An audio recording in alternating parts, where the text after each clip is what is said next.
네, 오늘 말씀 제목은요 디아스포라입니다. 오늘 말씀은 예레미야서 25장 9절로 11절 말씀입니다. 한 목소리로 같이 읽겠습니다. 9장입니다. 9절 25장 9절 시작. 보라, 내가 북쪽 모든 종족과 내 종 바벨론의 왕 느부갓네살을 불러다가 이 땅과 그 주민과 사방 모든 나라를 쳐서 진멸하여 그들을 놀램과 비웃음거리가 되게 하며 땅으로 영원한 폐허가 되게 할 것이라. 여호와의 말씀이니라. 내가 그들 중에서 기뻐하는 소리와 즐거워하는 소리와 신랑의 소리와 신부의 소리와 맷돌 소리와 등불빛이 끊어지게 하리니 이 모든 땅이 폐허가 되어 놀랄 일이 될 것이며 이 민족들은 70년 동안 바벨론의 왕을 섬기리라. 아멘. 현장로님 나오셔서 말씀 증거해 주시겠습니다. 제가 여러분에게 지금까지 계속 말씀드렸듯이 제가 10차례 했다고 했지 않습니까? 그게 이제 창세기에서부터 이렇게 출애굽기 해서 쭉 이제 내려가는 겁니다. 그래서 지금 이제 열왕기 하입니다.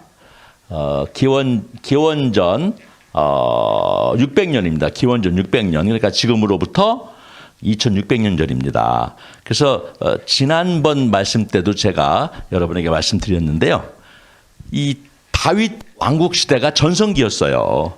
그런데 그 이후로는 불행하게도 그 인근에 세계적인 강대국들이 계속 출현합니다. 그래서 그 강대국들이 이제 계속 침범을 하게 되어서 기원전 지금으로부터 한 2700년 전 그때로부터 이제 쭉 오늘날로 나오면서 계속적인 침입에 의해서 조용할 날이 없는 겁니다. 그래서 지난번에 했던 히스기야 왕도 결국은 조용할 날이 없었습니다. 오늘 말씀은 이제 이스라엘이 드디어 완전히 멸망을 하게 됩니다. 그런데 이제 바벨론에 의해서 멸망을 합니다. 그래서 그거를 우리가 바벨론 유수라고 합니다. 다 잡혀갑니다. 디아스포라라고 하는 것도 이제 여기서 우리가 오늘 말씀을 드릴 텐데요. 이제 결국은 흩어짐입니다. 이스라엘 민족이 흩어지게 됩니다. 요 그림은 지금으로부터 한 100여 년 전에 그린 유명한 티소라고 하는 분이 그린 유명한 그림입니다. 그 바벨론 유수를 나타내는. 그 성경에는 오늘 우리가 여러분에게 말씀드린 것은 바벨론입니다. 오늘 말씀드린 건 바벨론이고요. 지난번에 말씀드렸던 것은 아수르입니다. 이렇게 해서 아수르, 바벨론, 바사는 이제 페르시아라고 하고요. 그 다음에는 이제 헬라, 알렉산더가 등장하고요. 그리고 이제 로마, 아우구스투스가 이렇게 등장하게 됩니다. 그래서 한 700년에 걸쳐서 계속 강대국들이 출현합니다. 그래서 이스라엘은 어느 시대가 되었든 이 중에 한 강대국에 의해서 지배를 받게 되는 그러한 불행한 사태가 벌어지고 있는데, 여러분들께서도 이 역사를 조금만 아신다면 성경을 훨씬 더 풍성하게 바라보실 수가 있을 것 같습니다. 이 그림도 이제 지난번에 보여줬던 그림인데요. 여기가 이제 터키고요. 여기가 이집트고, 여기가 이제 아라비아 반도고, 여기가 메소포타미아 문명이라고 고대 문명지입니다. 이게 티그리스강, 유프라테스 강입니다. 그래서 이 지역을 차지한 자가 결국은 세계를 지배했다 해도 과언이 아닙니다. 기원 전 시대에는요. 그래서 이 지역을 기원전 900년경에 맨 처음에는 아시리아, 즉 아수르가 차지했다가요. 그 다음에 오늘 말씀드릴 때에는 이걸 바벨론이 차지하게 됩니다. 그리고 바벨론이 오래 차지하지 못해요. 얼마 안 지나서 다시 이 페르시아라고 하는 나라가 여기를 차지합니다. 근데 페르시아라고 하는 나라는 이 지역보다 훨씬 넓은 지역을 차지하게 됩니다. 이 중에 바벨론과 바사가 오늘 말씀에 관련되게 됩니다. 우리가 예레미야 하면은 눈물의 선지자라고 합니다. 오늘 우리가 읽었던 내용인데요. 봉독했던 내용인데 이거 다시 봉독하지는 않겠습니다. 아까 봉독했으니까요. 중요한 거는 하나님께서 눈물을 머금고 바벨론 왕 느부갓네살이라고 하는 자를 통해서 이스라엘을 멸할 수밖에 없다는 말씀이십니다. 그런데 여기 참 놀라운 용어가 나옵니다. 종 이렇게 나옵니다. 종. 그 이방의 강대국 왕을 하나님께서 내 종이라고 했어요. 그러니까 하나님께서 사용하셨다는 거예요. 끝까지 그 사용하셨다는 거는 이제 다니엘서에도 나옵니다. 그래서 느부갓네살이라고 하는 왕은 악하게 사용을 하셨으나 결국은 하나님께서 사용하심으로 나중에 회개하고 주님께 돌아오는 그런 왕으로 또 묘사가 됩니다. 그래서 이자에 의해서 바벨론한테 70년 동안 지배를 당해서 영원한 폐허가 될 텐데 그 70년이 지나면 너희들을 해방시켜 주겠다라고 하는 말씀이십니다. 아수르, 애굽, 바벨론 틈새에서 난관에 봉착한 남유다는 여호와가 성전을 지켜주실 거라는 거짓 선지자들의 말을 믿고 이 예언을 귀담아 듣지 않았어요. 이 예언은 망하는 것이 하나님의 뜻이라는 고통스러운 예언이었습니다. 그러니 유다 사람들이 하나님의 나라가 어찌 망할 수 있단 말인가? 라고 이 말을 받지 않았던 것입니다.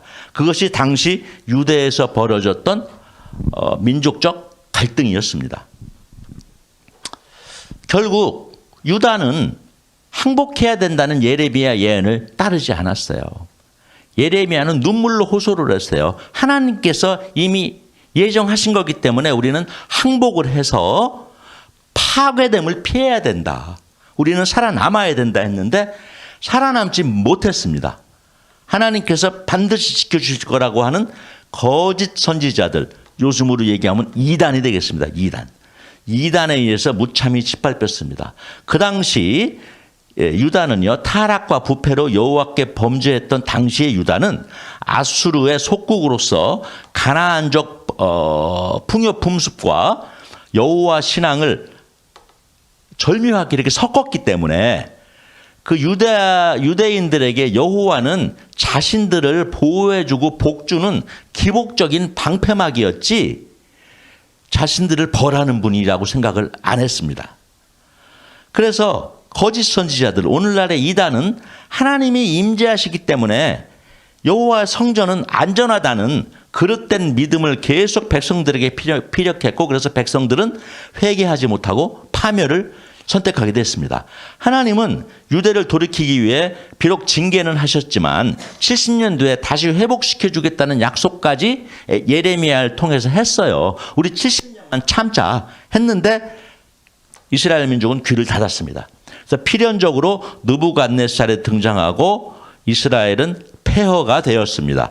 예레미야로서는 어찌할 수 없는 비극적인 상황이 발생하였습니다. 느부갓네살이라고 하는 왕은요, 바벨론이라고 하는 왕을 실질적으로 만들었던 왕입니다. 실질적으로. 6대, 7대에 걸쳐서 이렇게 왕들이 등장하게 되는데요. 왕들이 인원은 많은데 실제로 바벨론을 꽃피우고 실제로 바벨론의 부흥기를 이끌었고 이 바벨론 유수를 시행했던 왕은 네부카드네잘이라고 해서 성경에 느부갓네살입니다. 그 느부갓네살인데 이 느부갓네살은 바벨론이라고 하는 나라는 느부갓네살을 위한 나라, 느부갓네살에 의한 나라, 느부갓네살의 나라예요. 그러니까 느부갓네살을 빼면은 아무것도 없는 나라입니다. 그러니 이 나라가 87년밖에는 존속하지 않았어요. 그런데 역사상 가장 부귀영화를 누렸던 나라로 오늘날까지 유명합니다. 바벨론이라고 하는 나라는.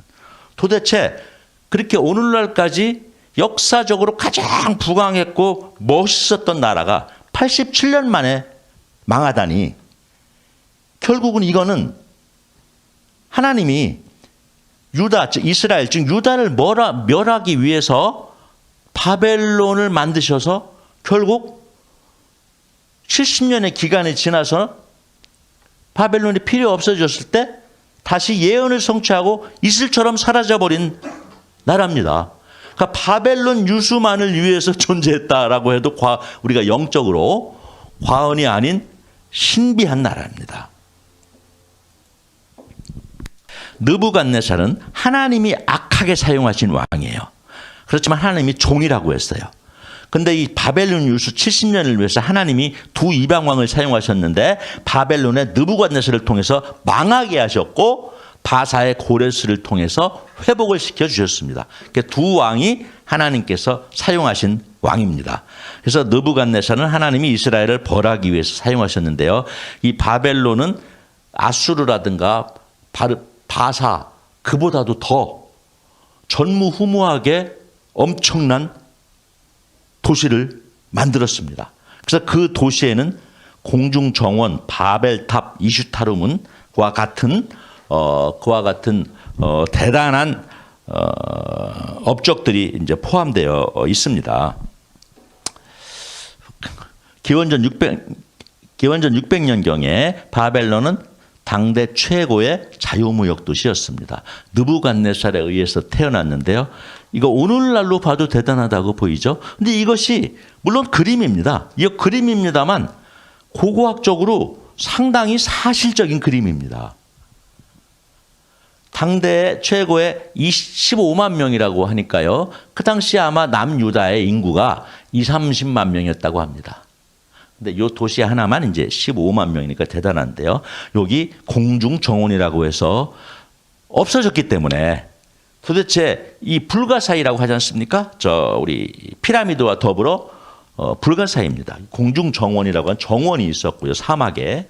그리고 이것이 바벨탑입니다. 바벨탑도 무너졌기 때문에 증거는 없습니다. 느부갓네살에 의해서 유대인들이 흩어졌습니다. 그래서 그것을 우리가 디아스포라의 시작이라고 합니다. 이때부터 이스라엘은 1948년 현재의 자리에 이스라엘이 만들어질 때까지 2600년 정도를 떠돌아다녔던 것입니다.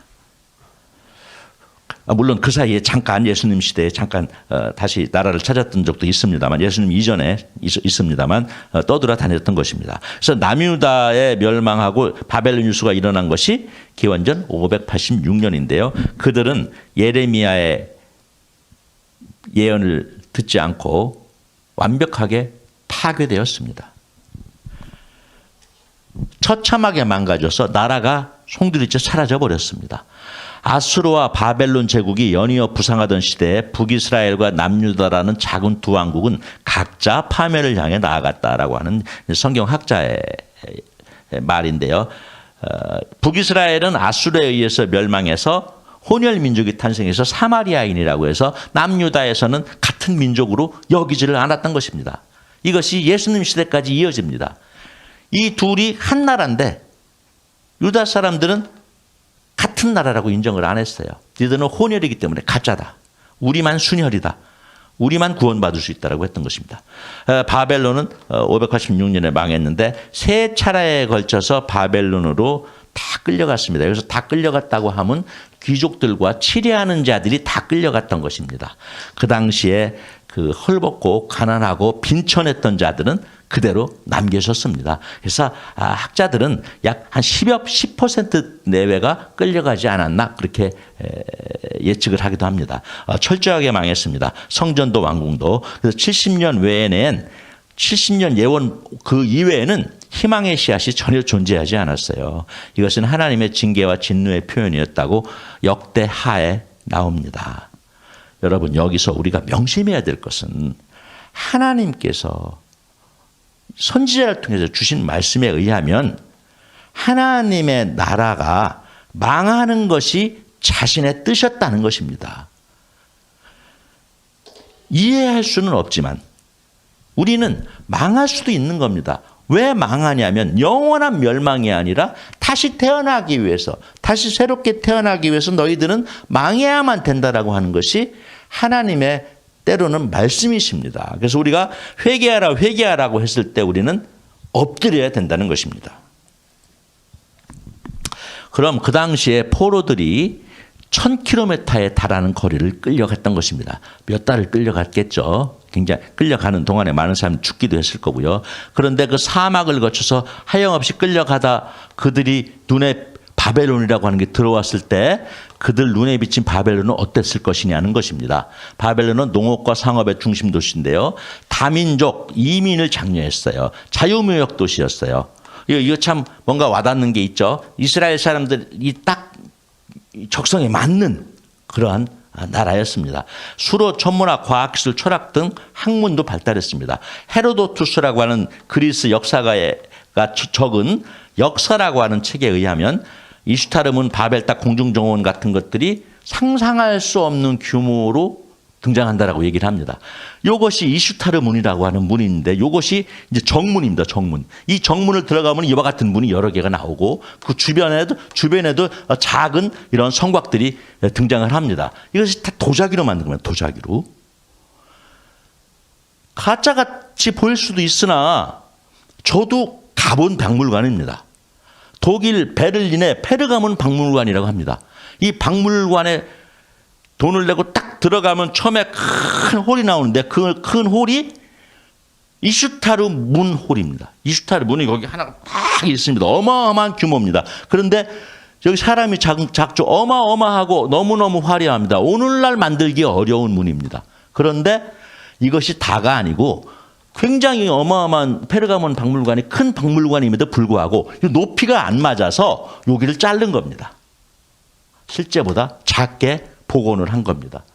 그러니 그 당시 이스라엘 사람들이 보기에 이거는 꿈에서도 못 봤던 그러한 나라였던 것입니다. 그래서 그들 눈에 봤을 때 바벨론은 과연 천국처럼 보였을까요? 지옥처럼 보였을까요? 아마 믿음을 가진 자들의 눈에는 지옥처럼 보였을 거라고 생각합니다. 그래서 그들에게 바벨탑이라고 하는 것은 그 우상의 상징 그리고 하나님 반역의 상징으로 그들 민족에게 자리 잡았을 거라고 생각이 듭니다. 그들이 그렇게 사로잡혀 가서 노예로서 생활합니다. 물론 노예라고는 하지만 나름대로 적성에 맞게 이렇게 일은 했던 것 같습니다. 하지만 남의 나라에서 일이라고 하는 것이 얼마나 힘들고 괴로웠겠습니까? 히브리 노예들의 합창이라고 해서 여러분 너무 잘 아는 그 베르디의 나부코라는 그런 오페라에 나오는 합창곡이죠. 내가 이 합창곡을 소개하는 이유는 이스라엘 민족의 애환을 여러분이 생각하라고 하는 것도 있지만 이 오페라의 제목이 나부코입니다.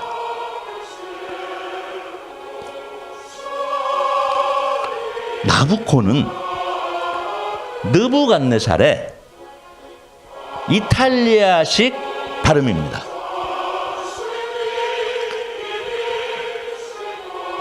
이 노래를 통해서 베르디는 이탈리아 통일의 민족적인 영웅이 됩니다. 이것과 이스라엘의 바벨론 유수를 이탈리아가 이렇게 서로 흩어져서 고통받고 있는 것으로 연결했던 것이고요. 그리고 여기서도 보듯이 여기서 나부코 즉 느부갓네살이 악인으로 등장하지를 않습니다. 그래서 베르디도 그렇고 유대인들도 그렇고 악하게 하나님이 사용해서 유다를 멸망은 시켰으나 하지만 그것은 하나님의 계획이었고 느부갓네살은 하나님의 그 계획하에서 움직인 종이었다라고 하는 신앙이기 때문이라고 생각을 합니다. 그래서 우리는 이 히브리 노예들의 합창을 슬프게만 이렇게 듣는데요. 물론 슬프고 애환이 있습니다만 이것이 이스라엘인들의 시각 느부갓네살이라고 하는 그 자기들을 멸망시킨 왕을 증오하지 않고 하나님의 종으로 봤다는 어떤 하나의 증명이라고 할까요? 그 비슷한 면이 있습니다. 70년 동안에 바벨론 강가에서 고향을 그리면서 눈물을 이제 지었다는 것이죠. 그것이 시편 137편에 나옵니다. 우리가 바벨론 여러 강변 거기 앉아서 시온을 기억하며 울었도다. 그 중에 시온은 예루살렘이 있는 그 산 이름입니다. 그 중에 버드나무에 우리가 우리의 수금을 걸었나니 이는 우리를 사로잡은 자가 거기서 우리에게 노래를 청하며 우리를 황폐하게 한 자가 기쁨을 청하고 자기들을 위하여 시온의 노래 중 하나를 노래하라 함이로다. 우리가 이방 땅에서 어찌 여호와의 노래를 부를까? 여호와의 노래를 부르고 싶긴 하나 그들에게 놀림감이 되면서 부르고 싶지 않기 때문에 자기가 연주하던 수금을 버드나무에 걸고 그들의 요구를 거절했다는 얘기입니다. 이게 슬픈 내용입니다. 그리고 시편 19편에 보면 나의 반석이시오 나의 구속자이신 여호와여 내 입의 말과 마음의 묵상이 주의 앞에 연락되기를 원하나이다. 이것이 바벨론 강가에서라고 하는 그 보니엠이라고 하는 가수들의 노래로 불러지게 됩니다.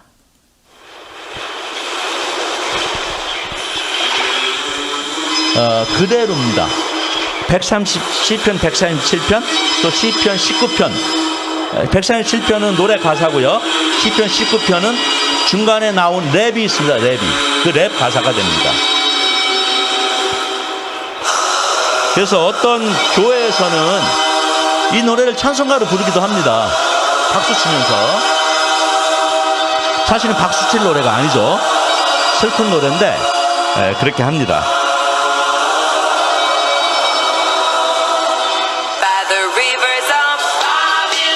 너무 잘 아는 노래죠. 물론 이제 보니엠이 불렀던 건 아니고 아마 자메이카 가수가 불렀는데 히트치지 못했던 모양입니다. 그 이후에 보니엠이라고 하는 독일의 그룹이 이 노래를 불러서 공전의 히트를 쳤다는 것입니다. 묘하게 굉장히 흥겹죠. 이 고통 중에 희망이라고 할까요? 고통 중에 행복이라고 할까요? 아마 그러한 복잡한 심경으로 생각이 듭니다. 왜냐하면 이스라엘 역사에서 이 바벨 유수 70년이 정서적으로는 가장 고통스러운 시기였으나 영적으로는 가장 융성했던 시기입니다. 이해가 안 가시죠? 이스라엘에서 타락했던 민족이 바벨론에 잡혀가서 영적으로 완벽한 리뉴얼이 이루어졌는데 그것을 바탕으로 해서 결국은 민족의 일치가 이루어졌고요. 예루살렘 성전을 다시 재건하겠다, 말씀을 재정립하겠다라고 하는 합의가 이루어졌고, 그리고 경전들을 정리해서 구약 성경을 만들었습니다. 구약 성서를. 지필이 아니라 편집을 했던 것입니다. 그리고 해방된 후, 그러니까 풀려난 후에도 일부는 지역 공동체를 유지했던 것입니다. 디아스포라라고 하죠. 그래서 하나님의 징계는 고통스러우나 그 고통스러운 기간 동안에 이들이 철저하게 회개하고 새로운 민족으로 거듭났다는 것입니다. 이것이 참 이 세상의 아이러니고 우리가 하나님 뜻에 순종해야 되는 이유인 것 같습니다. 디아스포라라고 하는 것은 이산 혹은 파종 이러한 뜻이 있다고 합니다. 디아스포라는 명백한 하나님의 섭리입니다. 우리에게 헤어짐은 슬프고 서러우나 그것이 하나님의 섭리인 이유는 그것을 통해서 하나님이 선을 이루시기 때문입니다. 디아는 넘어, 스페로는 씨를 뿌리다랍니다. 그래서 경계에 넘어서 씨를 뿌리다라는 뜻이랍니다. 그래서 팔레스타인 지역을 떠나서 흩어져 살지만 유대교의 규범과 관습을 유지하고 있고 그리고 유대인이라는 정체성을 계승을 하고 있습니다. 이것이 유대민족의 힘인 반면에 또 다른 이방 민족에게는 그것이 배타성 때문에 반유대주의가 탄생해서 우리가 앞으로 소개할 그러한 또 환란들이 등장하게 됩니다. 때로는 하나님께서는 매를 들고 흩으십니다. 하지만 그를 통해서 하나님 나라가 확장된다는 섭리를 깨달아야 됩니다. 이스라엘 민족이 약 1200만 명이 지금도 흩어져 있다는 것입니다. 우리도 돌이켜야 된다는 것입니다. 우리가 이것을 소개하는 이유는 역사적 사실 순서대로 소개하는 것도 있지만 이러한 환란이 오는 것이 하나님의 뜻이라는 것입니다. 우리도 지난 날을 돌이키고 다시 일어나야 된다는 것입니다. 하나님이 성전에 계심으로 우리는 결코 망하지 않는다라고 하는 그와 같은 허망된 허황된 생각은 우리가 내려놔야 된다는 것입니다. 우리가 사회적인 약자를 외면한 채 교회는 하나님이 세우셨으므로 심판받지 않는다라는 기복신앙에 빠져있지는 않은가. 우리 교회하고는 아무 상관없는 얘기입니다. 우리는 교회 다니니까 안전하다라며 스스로를 성역화하지는 않는가. 갈등 해소를 위해서 기도해야 될 교회가 오히려 갈등을 초래하지는 않는가. 예레미야 시대의 종교 귀족들을 봐라. 하나님의 심판을 받지 않는 대상은 없다. 그들은 자신들이 하나님의 심판을 받지 않을 거라고 했지만 하나님은 그러지 않으셨어요. 철저하게 심판하셨어요. 회개하지 않으면 교회도 심판하신다라고 하는 메시지를 강력하게 보여주셨습니다. 디아스포라, 흩어짐을 기억하라. 하나님은 죄를 묵인하는 분이 아니시다. 왜냐하면 죄 위에 복을 부어주실 수는 없기 때문입니다. 우리가 하나님 뜻에 따르고 하나님의 음성에 순종하는 삶을 살아야 되는데 그 당시 남유다에서 거짓 선지자들로 인해서 그 일을 하지를 못했죠. 우리 좀 쓴소리를 하시는 우리 이재철 목사님 좀 듣기는 조금 짜증은 납니다만 여러분, 한국에 왜 이렇게 이단이 많습니까? 여러분들 기독교 TV나 뭐 CTS, CBS 한번 틀어보십시오. 그런 기독 방송들이 돈을 받고 틀어주는 목사님들 설교 가운데에 설교가 아닌 설교들이 있습니다. 그런 설교를 믿고 그 교회 다니는 교인들이 있어요. 왜? 이 하나님의 말씀이 무슨 의미인지 이것을 바로 깨달으려는 마음씀과 시간씀이 없기 때문입니다. 그러니까 귀에 듣기 좋도록 욕망을 부추겨주면 아멘 아멘 하고 따라가는 겁니다. 그러니까 이단 천국이 됐습니다. 이것이 목사님을 비난하는 설교 말씀이 아니에요. 우리 성도들의 회개를 요청하는 말씀입니다. 이단이 나오는 이유가 그들이 악해서가 아니라 그들이 살아남는 이유는 우리가 부족하기 때문이랍니다. 성도가 왜 부족하냐? 성도가 말씀 위에 서지를 못하기 때문이라는 겁니다. 그리고 입에 달콤한 거에만 홀려 다닌다는 것입니다. 우리의 관점을 나의 욕망에서 하나님의 뜻으로 이동시켜야 된다는 것입니다. 하나님은 내 복을 위해 사용되는 대상이 아니라 우리가 하나님의 뜻에 순종함으로써 우리가 사용되어지는 것이다라는 겁니다. 예수님도 그것이 진정한 복이라고 말씀을 하셨습니다. 우리는 하나님의 말씀을 올바로 깨닫기 위하여 우리의 마음과 시간을 주님을 위하여 드려야 된다는 것입니다. 결국 모든 것은 우리의 문제입니다. 남을 비난할 수 있는 것이 아니라는 것이죠. 우리 몸이 성전입니다. 오늘날에 우리 몸이 예수님도 그렇게 말씀하셨어요. 그러니 우리가 성전이 무너지지 않게 지킨다는 것은 뭐예요? 교회를 심판하지 않는다는 것이 아니라 내가 내 성전, 내 몸을 지키면, 물론 내 몸에는 내 몸과 영과 혼이죠. 나를 지키면 성전이 안 무너지는 거라고 여러분들도 동의하실 수 있지 않겠습니까? 우리 자신을 온전히 지키는 것이 성전이 무너지지 않는 길이라는 것입니다. 너희는 너희가 하나님의 성전인 것과 하나님의 성령이 너희 안에 계시는 것을 알지 못하느냐. 오늘날 우리는 신자다운 모습, 교회다운 모습을 보입니까? 무조건적 믿음만으로 성전이나 교회를 지킬 수 있다고 생각하십니까? 하나님의 뜻에 사는 자, 하나님의 뜻에 따라 사는 교회야 망하지 않을 거라는 겁니다. 건물로서의 성전은 무너질 수 있다는 것입니다. 하지만 성전된 우리 몸은 내가 지킴으로써 무너지지 않을 수 있습니다. 눈물의 선지자 예레미야의 참담한 호소가 오늘을 사는 우리들에게 외치는 음성은 아닐지 묵상하며 정결한 마음으로 하나님께 나아가기를 소망합니다. 70년 예언이 성취가 되었어요. 그리고 70년 만에 놀랍게도 다시 그들이 해방이 되었습니다. 그러면 철저히 새롭게 된 바벨론 유수 기간 동안에 이스라엘 민족은 철저히 새로운 민족이 되었던 것입니다. 그 리더들은. 그러면 그 70년 후에 그들은 어찌 되었을까요? 궁금하시죠? 돈과 경제에 밝은 유대인들의 눈에 바벨론은 신천지였다. 그들은 다시 고향으로 돌아갈 이유도 없었지만 70년 얼마나 긴 세월인가.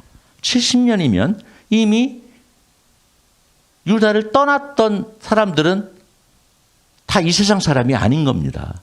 그 후손들입니다. 그 후손들이 고향을 그리워할 수 있을까요?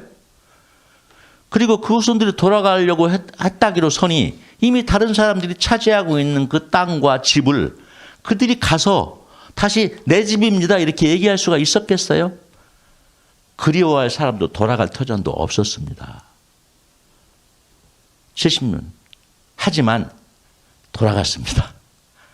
다 돌아간 것이 아니라 일부 돌아갔습니다. 일부.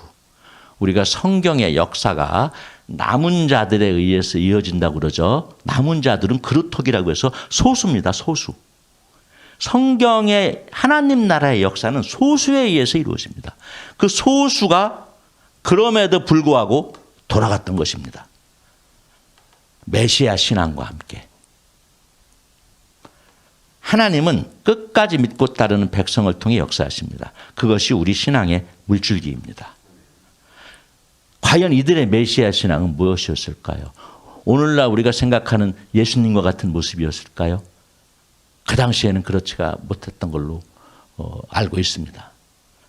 그러면 이 당시 유대인들이 생각했던 메시아는 과연 어떠한 존재였는가가 다음번 우리 귀환입니다. 귀환 편에서 우리가 다루도록 하겠습니다. 이 메시아 신앙이 신약의 예수님의 말씀의 중요한 부분을 차지하기도 합니다. 예수님은 너희들의 메시아 신앙은 틀렸다라고 하는 것을 신약 성경에서 지속적으로 부르짖으셨던 것입니다. 그러려면 이들의 메시아 신앙이 뭐였는지를 우리가 먼저 알아야 되겠죠. 그래서 그것을 다음 시간에 여러분과 함께 나누도록 하겠습니다. 오늘 드리는 말씀, 믿음을 갖는다는 것, 오늘은 디아스포라의 하나님을 기억하자. 하나님은 믿는 자도 때로는 내리치시고 흩으십니다. 그렇지만 거기에는 뜻이 있으시다는 겁니다. 네. 오늘은 2명이 등장합니다. 그동안에 1명이 등장했는데 오늘은 눈물의 선지자 예레미야와 얼결에 하나님의 종이 된 바벨론의 왕 느부갓네살, 이 둘이 하나님께서 크게 사용하셨던 2명의 하나님의 종입니다. 그래서 우리도 어쨌든 하나님의 일에 물론 우리는 악하게 쓰임받아서는 안 되겠죠. 선하게 쓰임받아야 되겠죠. 하여간 쓰임받는 그러한 성도님들 되시기를 기원합니다. 내게 능력 주시는 자 안에서 내가 모든 것을 할 수 있느니라. 아멘. 함께 기도하시겠습니다. 사랑의 주님, 오늘은 참으로 우리가 괴롭고 힘든 말씀을 전했습니다. 하나님, 믿는 자들이 늘 하나님 품 안에서 복을 받고 영광을 받아야 될진데 하나님께서는 때로는 우리를 내리치시기도 하고 우리를 흩으시기도 합니다. 그것이 힘들고 이해가 안 되고 우리에게 쓰리지만 결국에는 합력하여 선을 이루시려는 하나님의 뜻임을 우리는 믿습니다. 하나님이 우리를 어느 길로 인도하시든지 그 하나님이 가라고 하는 그 길을 우리가 순종하면서 따라가는 우리 성도님을 되게 하여 주옵소서. 그러기 위해서는 우리가 말씀 위에 서기 원합니다. 우리가 조금 더 말씀을 잘 알기 원합니다. 그래서 말씀 가운데 쓴 귀한 우리 월정교회 성도님들로 계속 인도하여 주옵소서. 마치는 시간까지 주님으로 영광 받아 주옵소서. 예수님 이름으로 기도드렸습니다. 아멘.